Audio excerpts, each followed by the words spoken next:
Wabarakatuh. Selamat sejahtera, selamat malam. Salam reformasi, salam perjuangan saya ucapkan kepada rakan-rakan yang menonton saya pada malam ini. Alhamdulillah kerana terus bersama dengan saya di YouTube, Facebook dan juga di TikTok kita pada malam ini. Tolong komen suara saya okey ke? Suara saya okey ke? Adios, terima kasih. Terima kasih yang bersama dengan kita di YouTube, Facebook. Terima kasih juga yang ada bersama dengan kita di TikTok. Saya harap tuan-tuan dan puan-puan share, like, apa orang kata, subscribe kepada, tolong tap love, tolong share yang button bawah ni, share. Kita target 200 share malam ini dan kita target, boleh tak kita target dalam 200-300 ribu tap love. Terima kasih. Terima kasih juga yang komen. Terima kasih juga seluang dan walaon yang masuk. Terima kasih. Tolong komen. Maki saya lagi. Maki lagi. Come on. Takkan setakat tu je korang punya maki. Level tu je ke level korang? Kat mana korang belajar khusus maki ni? Level tu je maki korang. Aduh, memalukan lah geng-geng walaon dan seluang. Okey, terima kasih kepada yang terus bersama dengan kita. Alhamdulillah, saya sekarang ini berada di Kelantan, di Kota Baru, Kelantan, dalam kerangka program jelajah penerangan di Kelantan ini. Terima kasih kepada MPN Kelantan, juga kepada penerangan negeri yang bersama, yang menjemput saya, yang menyusun program pada malam ini. Dalam malam esok saya akan berada di Terengganu bersama dengan penerangan Terengganu, insya-Allah, dalam kerangka seterusnya bagi kita nak apa orang kata, menghadapi pilihan raya negeri. Dan insya-Allah kita akan datang balik ke Kelantan dan Terengganu ini untuk apa orang kata, untuk putaran yang seterusnya. Nah, kalau berkenaan dengan kerusi, jangan tanya saya tuan-tuan. Saya tidak menentukan kerusi. Saya tidak menentukan calon. Saya tak tentu berapa rundingan dan sebagainya.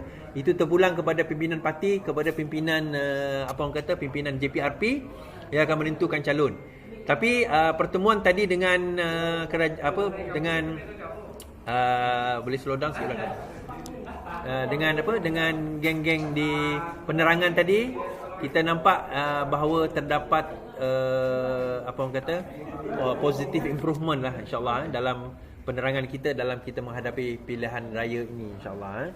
So, setahu saya tadi lebih kurang 6 kerusi telah ditetapkan bagi Parti Keadilan Rakyat. Ada satu lagi masih dalam rundingan. 6 telah ditetapkan lah, yang lain tu semua telah ditentukan. Khalid juga berkata dalam sekeratan khabar hari ini, jumlah kerusi diperolehi Pakatan Harapan di Kelantan munasabah, jumlah kerusi DUN yang diberikan kepada PH untuk ditandingi pada PRN Kelantan dalam musabah. Suara okey? Suara okey? Kata pengurusi Amanah Kelantan Khalid Abdul Samad. Khalid yang enggan menamakan jumlah kerusi yang diterima PH hasil perbincangan bersama BN itu juga berkata, jumlah itu lebih baik berbanding diterima bersatu yang membentuk gabungan dengan PAS dalam PN. Kami tidak terpinggir seperti bersatu dengan PAS. Di Kelantan kami juga memang akur BN yang akan memimpin berdasarkan kepada keputusan pilihan raya dahulu. Sebelum ini, Ketua Penerangan UMNO Kelantan Zawawi Osman dilaporkan berkata, BN meletakkan 31 kerusi manakala 14 kerusi diberikan kepada PH yang merangkumi Amanah dan juga PKR. Setiausaha PAS Kelantan Wan Roslan Wan Hamad pula mengesahkan parti ikut itu akan bertanding 39 kerusi DUN, manakala bersatu akan menentang BN di 6 kerusi. Sementara itu, Khalid dan juga pengarah komunikasi Amanah berkata, parti itu menyasarkan untuk memenangi 3 atau 4 kerusi DUN pada PRN kali ini. Dia bagaimanapun tidak mahu mendedahkan nama kerusi yang disasarkan. Pembagian kerusi di peringkat negeri sudah selesai, hanya menunggu keputusan pusat. DUN Kelantan yang mempunyai 45 kerusi dibubarkan secara rasmi pada hari Rabu bagi memberi laluan kepada PRN. Jadi kita nampak tuan-tuan bahawa pembagian kerusi itu majoritinya sudah selesai di Kelantan. Ada 1-2 lagi masih boleh diperbincangkan. Semalam saya berceramah di satu DUN DUN apa nama DUN tu? Kota Lama. Di Kota Lama, kalau ikut kiraan PRU hari itu, DUN Kota Lama ni sebenarnya boleh tewas di tempat tersebut. Jadi kita harap siapa-siapa calon yang diletakkan di sama ada daripada Pakatan Harapan ataupun Barisan Nasional, insya-Allah boleh memenangi DUN tersebut dan mewakili Parti Keadilan. Baik. Now, malam ni saya akan cerita tentang Zuraidah, tentang 10 juta tu juga, dan juga kenyataan daripada ada wakil PAS mengatakan Hadi ada keluar satu statement, fitnah pun tak apa, membunuh pun tak apa, dia kata. Kan? Tapi kemudian dia minta maaf, dia kata palsu dan sebagainya. Baik. Nah, kalau kita balik pada cerita di Kelantan ataupun cerita di pilihan raya negeri. Now, pembubaran sudah pun berlaku, pembahagian kerusi pun majoritinya sudah ditetapkan. Isunya yang menarik kali ini tuan-tuan, pertama macam saya kata tadi, saya kata tempoh hari, kali ini pilihan raya menyaksikan bahawa daripada segi jumlah dana kita equal. Tetapi kita adalah kerajaan berbanding dengan PRU yang lepas di mana mereka adalah kerajaan. Jadi kali ini kita adalah kerajaan. Jadi ini yang menarik. Ketiga, ini adalah PRN bukan PRU. Dan ini adalah PRN bukan PRU. Dan PRU beza dengan PRN. PRN ni dia lebih bersikap localized, lebih bersikap lokal, dan isunya pun juga adalah lebih localized. Jadi contoh di Kelantan, Kelantan isu dia lebih localized berbanding dengan PRU hari tu. PRU isunya adalah lebih kepada lebih global, lebih national kita kata. Dia menyentuh persoalan-persoalan polisi nasional. Tetapi di peringkat negeri, isunya lebih lokal. Nah, bila menyentuh isu lebih lokal, persoalan utama dia ialah siapa yang bakal terciduk di dalam pilihan raya kali ini. Now, kedua-dua parti kecuali Pakatan Harapan, Barisan Nasional dan UMNO serta PAS, terutama PAS dan Perikatan Nasional lah dan Bersatu, ada all the stake. Ada orang kata apa? Semua pertaruhan mereka kat situ. Mereka letak semua pertaruhan kat situ. Now, katakanlah dalam PRN ini, di 3 kerusi di mana majoriti Melayu, Kelantan, Terengganu dan juga Kedah, disapu bersih oleh katakanlah oleh PAS atau Perikatan Nasional katakan. Maka itu banyak akan memberi indikasi yang amat besar kepada Barisan Nasional dan kekuatan Barisan Nasional serta kepimpinan dan kewibawaan.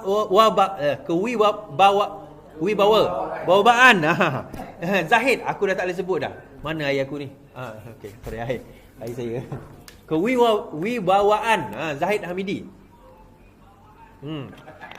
Zahid Hamidi. So, kenapa benda itu sangat penting? Now, suka atau tidak, ni saya tolak tepi logo saya ni tuan-tuan. Ni saya tolak tepi logo PKR. Saya sebagai penganalisa, kita kena nampak begini. Zahid setelah menggantung dan membuang beberapa pimpinan utama parti UMNO, dia tak boleh menafikan bahawa perkara itu ada memberi kesan. Dia tidak boleh menafikan di peringkat akar umbi dia ada memberi kesan. Dia tak boleh menafikan fakta itu. Tetapi dia boleh orang kata apa? Mengukuhkan bahawa tindakan dia itu betul dengan memenangi pilihan raya kali ini, terutama di negeri Terengganu, Kelantan dan juga Kedah. Dan ini tugas yang amat besar bagi UMNO sebenarnya. Sebab itu UMNO kena memainkan peranan dan jentera dia kena memainkan peranan yang amat besar. Kalaupun mereka tidak menang di 3 negeri ini, mereka kena menguasai ataupun mengurangkan jumlah majoriti yang Perikatan Nasional menang, terutama di Kelantan. Dia macam ni. Katakanlah Terengganu BN menang, katalah Kedah BN menang, Kelantan PAS menang, tetapi dia kurang majoriti. Secara tuntasnya Zahid telah command grassroots. Itu signal yang dihantar. Now, katakanlah Perikatan Nasional menang besar di Kelantan, Perikatan Nasional menang besar di Terengganu, Perikatan Nasional menang besar di Kedah, maka Zahid dilihat sebagai tidak command grassroots. Now, apa berlaku kalau sekiranya dia menang tapi tak menang besar? Now, kalau tak menang besar, still Zahid dilihat berjaya command grassroots dengan baik, walaupun dia tak menang. Dan implikasi dia adalah kepada Perikatan Nasional. Now, hari ini Muhyiddin Yassin, semalam Muhyiddin Yassin dia kata bahawa kalau kita menang PRN ini, dia membawa indikasi bahawa kerajaan persekutuan ini boleh tumbang, dia kata. Boleh okey. Ni dia adalah referendum kepada Putrajaya, dia kata macam ni. Saya bacakan kenyataan beliau, kenyataan Zahid kenyataan Muhyiddin Yassin, kenyataan Muhyiddin Yassin. Dia berkata sebegini. PN menang di Selangor boleh jadi referendum kepada Putrajaya. Referendum ni pungutan suara lah. Kemenangan PN di Selangor dalam PRN boleh menjadi referendum kepada kerajaan persekutuan, kata Muhyiddin Yassin. Pengurusi PN itu berkata demikian ketika berucap dalam konvensyen pilihan raya Shah Alam. Sebab itu penting bagi kita minta pengundi Selangor bagi peluang kepada kita. Kita nak gunakan ini sebagai satu referendum, mulakan dengan Selangor, katanya. Muhyiddin juga menyuarakan keyakinan gelombang sokongan rakyat terhadap PN pada PRU lalu akan berterusan pada PRN 6 negeri yang berlangsung tidak lama lagi. Malam ini PN memulakan usahanya untuk merampas negeri PH menerusi jelajah Selangor, baru kita bangkit di Shah Alam bermula 8.30. PN menguasai 3 negeri, Kelantan, Terengganu, Kedah, manakala PH mentadbir Selangor, Negeri Sembilan dan juga Pulau Pinang. Baik. Saya nak bagi tahu juga dalam hal ini, apa yang saya boleh bagi tahu kepada Muhyiddin Yassin dan juga Perikatan Nasional ialah sekiranya Barisan Nasional ataupun UMNO in particular lah boleh upset majoriti di 3 negeri atau 2 negeri, Terengganu dan juga Kelantan, even kalau kalah, even kalau boleh upset di Kedah sekalipun, sebenarnya itu referendum kepada Perikatan Nasional. Dia sebaliknya juga. Referendum apa? Dia nak bagi tahu kepada Perikatan Nasional, kepada grassroots Perikatan Nasional, bahawa mereka sekarang ini sudah mulai hilang sokongan dan perlu risau PRU ke-16 yang akan datang. Itu yang pertama. Yang kedua, kita kena tengok daripada aspek parti pula. Okey, Perikatan Nasional menang contohnya. Tetapi tengok Bersatu tak ada menang satu kerusi pun. Itu juga satu indikasi yang amat besar bahawa kegagalan Muhyiddin Yassin dalam memimpin Bersatu memenangi pilihan raya kali ini. So, membenarkan bahawa apa dia? Abang besar di dalam Perikatan Nasional sebenarnya adalah PAS. Abang besar adalah PAS. Itu hakikat yang dia orang kena terima. Now, isu dia bagaimana is? Isu dia macam mana? Katakanlah dia abang besar tak abang besar. Baru-baru ni Muhyiddin Yassin kata kita tidak ada abang besar di dalam PAS. Tak ada abang besar di dalam PAS. Di dalam Perikatan Nasional. Maksudnya, tak ada, semuanya equal footing. No, that is sebenarnya tak benar. Abang besar adalah still PAS. Kita tengok bagaimana 32 kerusi mereka bertanding di Kelantan dan hanya lebih kurang 8, 9 kerusi mereka bertanding di Kelantan Bersatu. PAS 30 lebih kerusi. So dekat mana dikatakan tidak ada abang besar? Begitu juga di Terengganu berkemungkinan besar dan begitu juga di Kedah, di mana majoriti PAS akan bertanding. Malah tuan-tuan, boleh saya katakan even di Selangor pun, walaupun mereka dah setuju dengan pembagian kerusi, tetapi Bersatu masih mengharapkan jentera PAS membantu.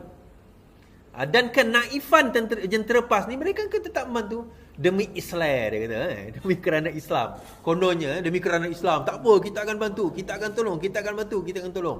Tapi hakikatnya tuan-tuan, Bersatu tidak mempunyai jentera yang kuat sekalipun untuk nak menggerakkan jentera mereka. Dan kenapa tak ada jentera yang kuat? Sebab kita kena faham, last PRU mereka bergantung banyak kepada dana. Mereka bergantung banyak kepada dana. Jadi dana itu yang orang kata apa, menggerakkan jentera-jentera PAS, jentera-jentera Bersatu dan juga PAS. Jentera Bersatu dan juga PAS. Tapi hakikatnya benda itu tak boleh buat apa-apa. Punyalah Azmin takut tuan-tuan di Selangor ni, sampai kan Azmin terpaksa ungkit balik sumbangan dia kepada Amir. Sumbangan dia kepada Amir. Saya baca kenyataan Azmin Ali dalam ucapan beliau tadi. Amir, dia panggil Menteri Besar. Ingat yang angkat nama engkau dulu tu aku. Azmin kata. Baik.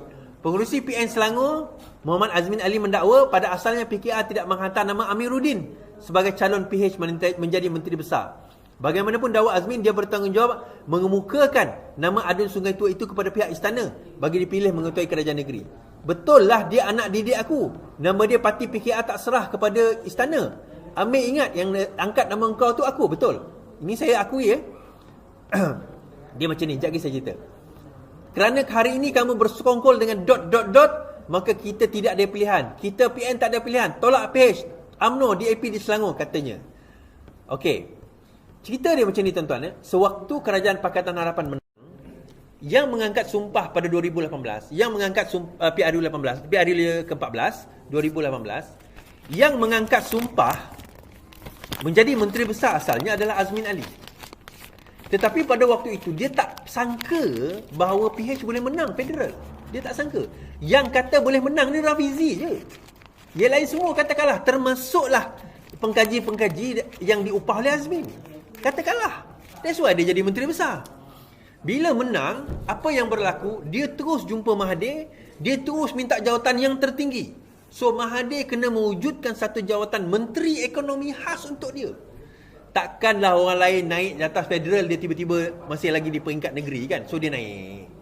Bila dia naik, dia tinggalkan kerusi kekosongan Menteri Besar. Jadi bila Menteri Besar tu kosong, nak lantik siapa? Pakatan Harapan, terutama PKR pada waktu itu, ada nama lain telah dicalonkan. Saya tak nak namakanlah siapa calon tersebut, biarlah rahsia, siapa yang tahu. Tetapi Azmin terus letak nama Amir. Dia terus letak nama Amir untuk diangkat menjadi Menteri Besar. Minta maaf Amir, saya kata juga melalui pintu belakang. Kan? Tak ada, itu sejarah lah, tak apalah, dah berlalu, biarkan berlalu. Amir pun dah jadi Menteri Besar. Baik, habis. Itulah kenapa masa itu kami berasa curiga dengan Amir. Tak apa, itu sejarah.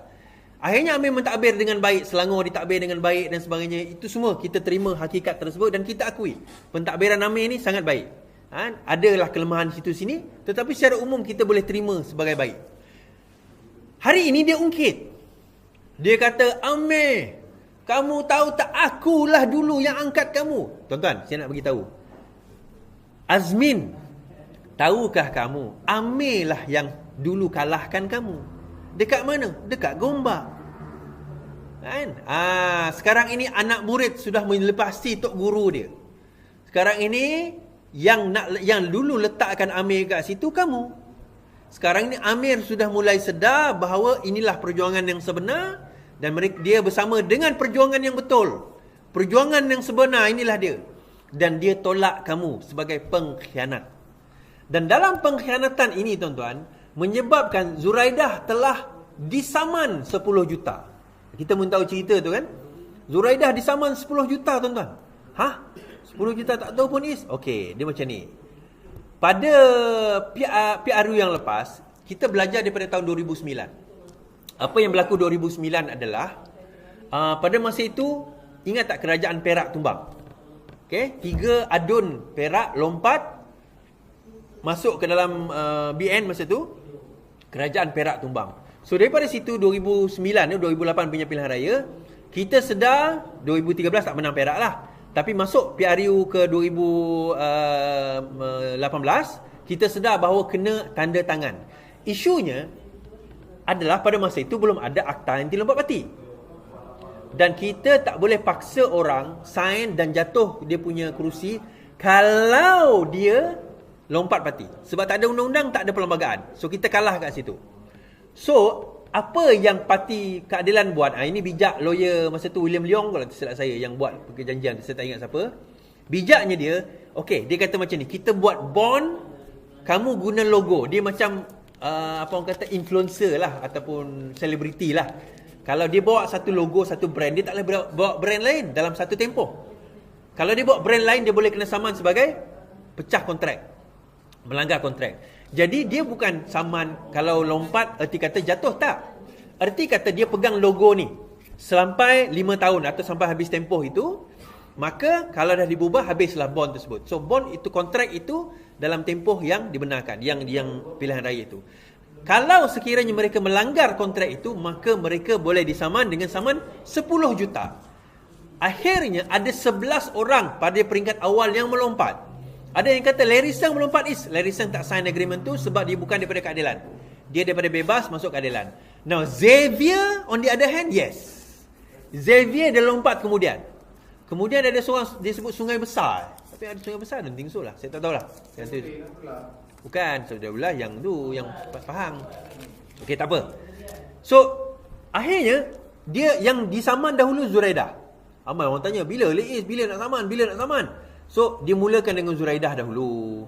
So, apa tujuan mula dengan Zuraidah? Ni test bed. Nak tengok, boleh stick ke tak boleh stick? Boleh kena ke tak boleh kena dengan Zuraidah ni? Akhirnya keputusan mahkamah mendapati Zuraidah diarah bayar 10 juta kepada PKR. Okey. Mahkamah Tinggi hari ini membenarkan saman oleh PKR untuk menuntut 10 juta daripada bekas presidennya, Datuk Zuraidah Kamaruddin, kerana melanggar syarat bond yang mengikat kepada parti.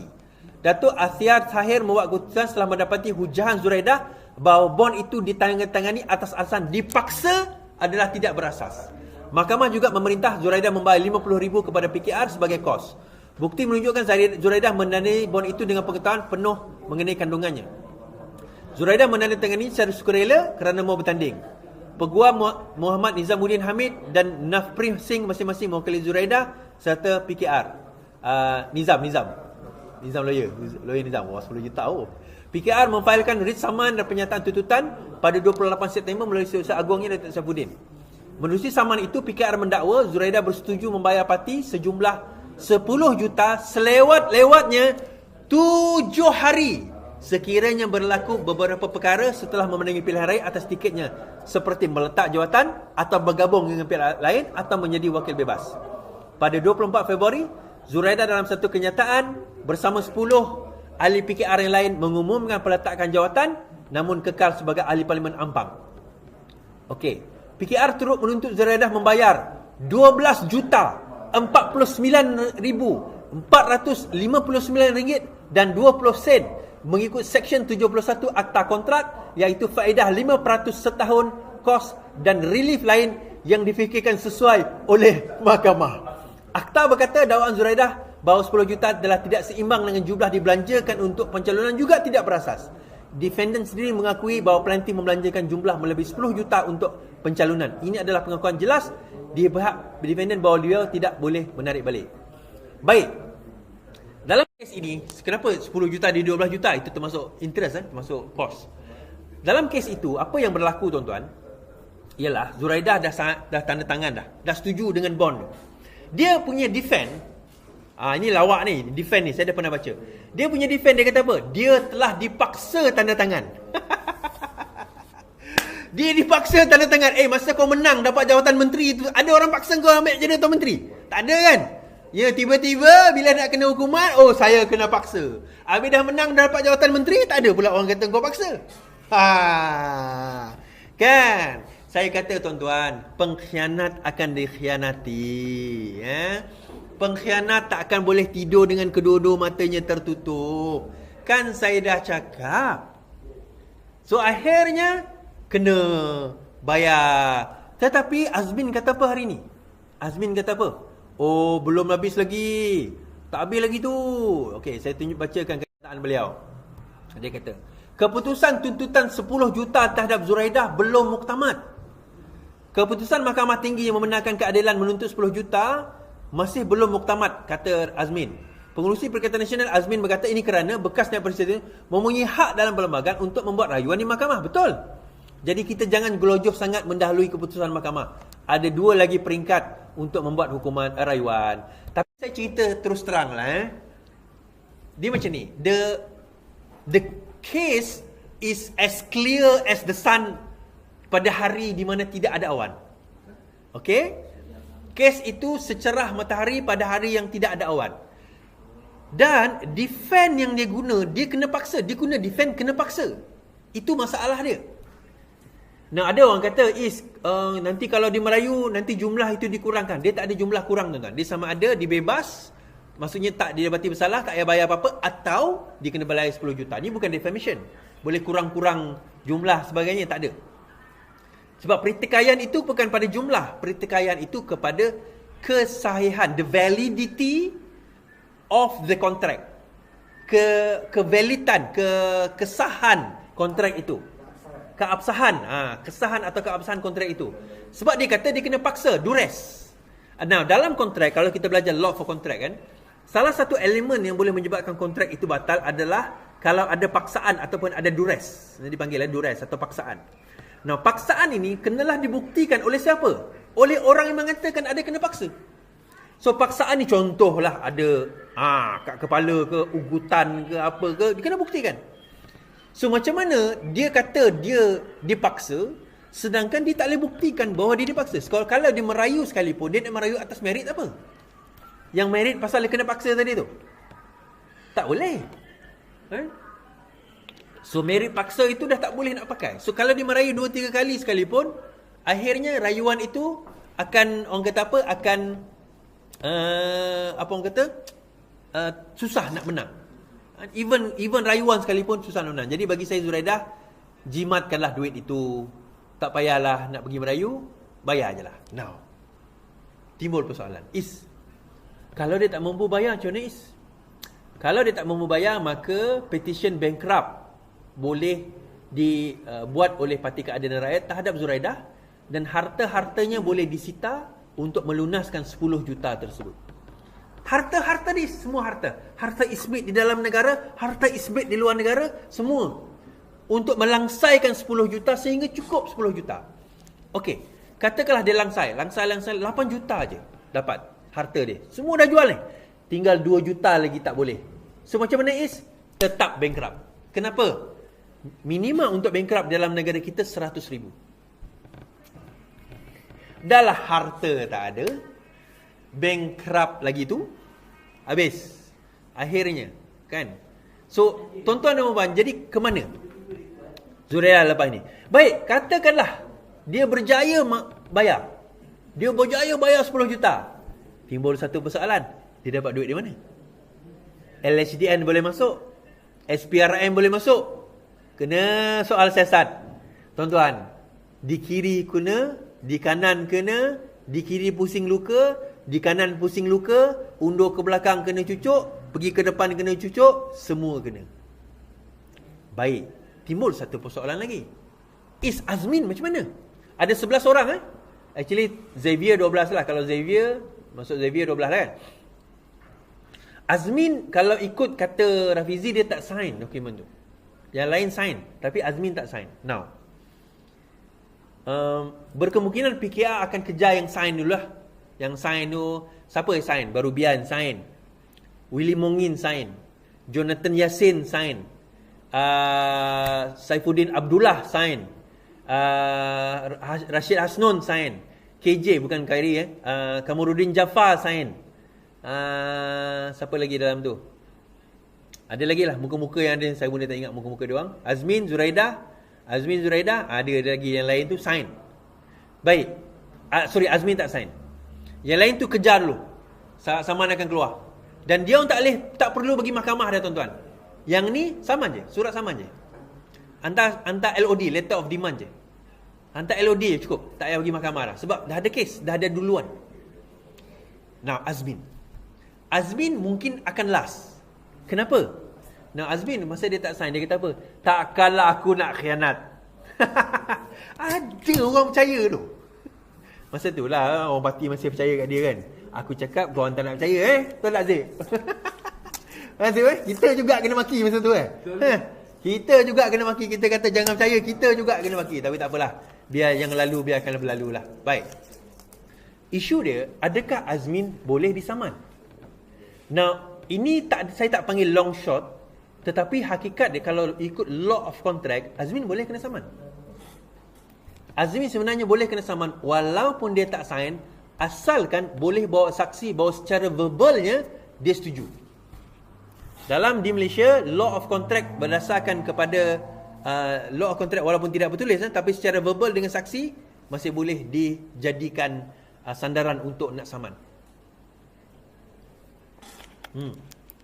Baik. So yang ini terpulang kepada apa orang kata, kepada pihak guaman Parti Keadilan Rakyat untuk nak pursue lah, untuk nak pursue tentang kes ini, sama ada kena atau tidak, sangkut atau tidak, itu terpulang kepada mereka. Baik. Malam ini saya buat cerita berkenaan dengan satu kenyataan dikatakan dikeluarkan oleh Haji Hadi Awang. Dikatakan dan telah di-share oleh Ustaz PAS. Tapi kemudian dia kata palsu pula. Okey, tapi tak apa, kita share dulu. Okey.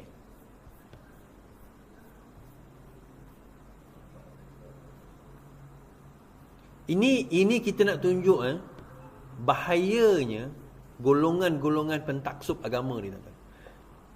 Dia bukan pentaksub agama tau, dia pentaksub PAS. Kita ni taksub agama tak ada masalah, tuan-tuan. Ni taksub PAS, tu isu dia. Ada seseorang bernama Abdul Muhajir telah share kenyataan daripada Ustaz Khalil Yahya sekali lagi, bahawa satu poster 3 amanat buat pejuang Islam. Jika memfitnah itu, kononnya katanya Hadi yang cakap ni,